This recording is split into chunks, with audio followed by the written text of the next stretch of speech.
ஓம் சாய்ராம். எனது அருமை பிள்ளையே, உன்னிடம் உள்ளது எதுவானாலும் சிறிய அளவானாலும் சரி, அதை இல்லாதோருக்கு பகிர்ந்து கொடுத்துவிடு. அது உன் வீட்டில் இருக்கும் வறட்சியை அடியோடு போக்கும். செல்வம் மேன்மேலும் பெருகும்.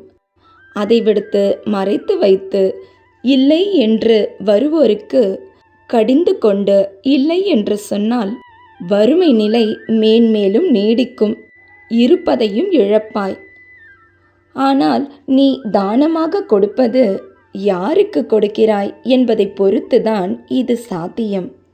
தான், தனது அகங்காரம், தன் அறிவு, குறிப்பாக நான், எனது என்ற சுயநலமான சொல்லையே எப்பொழுதும் பயன்படுத்தும் மனிதருக்கு நீ கொடுக்க வேண்டிய அவசியமில்லை.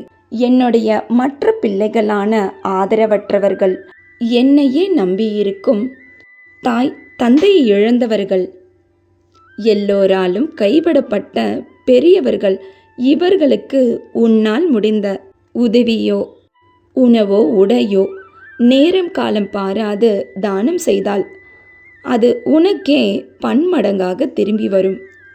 அப்பொழுது உனக்கு வரும் தீவினைகளை அறுப்பார் அந்த சிவனப்பா. உன் வலியை நீ உணர்ந்தால் நீ உயிரோடு தான் இருக்கிறாய் என்று அர்த்தம். ஆனால் நீ பிறர் வலியை உணரும் பொழுது நீ மனிதனாகவே இருக்கின்றாய் என்று அர்த்தம். எதிர்பார்ப்பில்லாமல் வாழ கற்றுக்கொள். அப்பொழுது எந்த ஏமாற்றமும் உன் வாழ்வினில் நிகழாது என்பது சத்தியம். உனக்கு கிருஷ்ணரின் நண்பனான சுதாமரின் கதை தெரியுமா? கிருஷ்ணரை தன் அருகிலேயே வைத்துக்கொண்டு சுதாமர் கடலையை ஒளித்து வைத்து மறைந்து நின்று கிருஷ்ணருக்கு கொடுக்காமல் சாப்பிட்டார். இச்செய்கையின் மூலம் அவரது இல்லம் வறுமையில் வாடியது. மிக மோசமான நிலை ஏற்படும் போதுதானே கடவுளின் ஞாபகமே வருகிறது இங்கு பலருக்கு. அதேபோல் சுதாமருக்கும் கிருஷ்ணரின் நினைவு வந்தது. தன் கையாலேயே சொந்தமாக உழைத்து செய்த அரிசி அவலை சுதாமர் மனைவி கிருஷ்ணரிடம் சென்று அவளை கொடுத்து அவரிடம் உதவி பெற்று வரும்படி சுதாமரிடம் கொடுக்கிறாள். இதனால் சுதாமரும் கிருஷ்ணரிடம் சென்று கொடுத்தார்.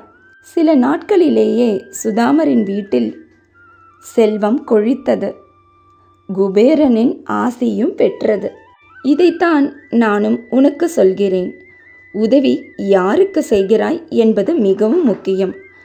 திமிர் பிடித்த மனிதர்களுக்கு நீ உதவி செய்வதால் அவர்கள் உன் இல்லத்தில் மீதமுள்ள செல்வத்தையும் எடுத்துத்தான் செல்வார்கள்.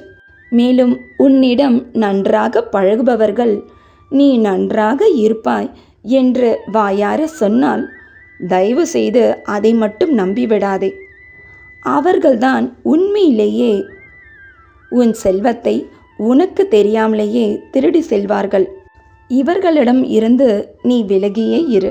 அதுதான் உனக்கும் உன் குடும்பத்திற்கும் நல்லது. இன்று சோமவாரும் பிரதோஷமும் இணைந்த சிவனப்பாவுக்கு உகந்த நன்னாள் என்பதால் தாய்ப்பிள்ளையான உன்னை தேடி, உன் வீட்டை தேடி நந்தீஸ்வரர் நிச்சயம் வருவார்.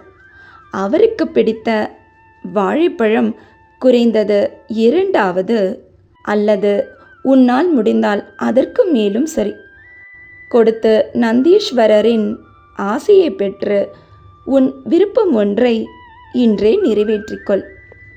இன்றும் என்றும் என்றென்றும் உன் சாயப்பா உன் அருகில்.